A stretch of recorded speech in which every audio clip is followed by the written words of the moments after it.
જસદણ તાલુકાના કોઠી ગામમાં કોઠી યુવા ક્રિકેટ ગ્રુપ દ્વારા T20 મેચનું આયોજન કરવામાં આવ્યું હતું. આ મેચમાં કુલ 12 ટીમોએ ભાગ લીધો હતો.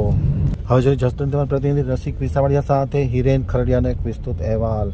જસદણ તાલુકાના કોઠી ગામમાં કોઠી યુવા ક્રિકેટ ગ્રુપ દ્વારા T20 મેચનું સુંદર આયોજન કરવામાં આવ્યું હતું. સમગ્ર ટુર્નામેન્ટ ગત તારીખ 22મીથી શરૂ કરવામાં આવી હતી અને રવિવારે જેનું સમાપન કરવામાં આવ્યું હતું. 5 દિવસીય ટુર્નામેન્ટમાં 12 ટીમોએ ભાગ લીધો હતો. ટુર્નામેન્ટની ફાઇનલ મેચમાં રવિવારના દિવસે યોજવામાં આવી હતી, જેમાં NJ બ્રધર્સ ટીમનો ભવ્ય વિજય થયો હતો.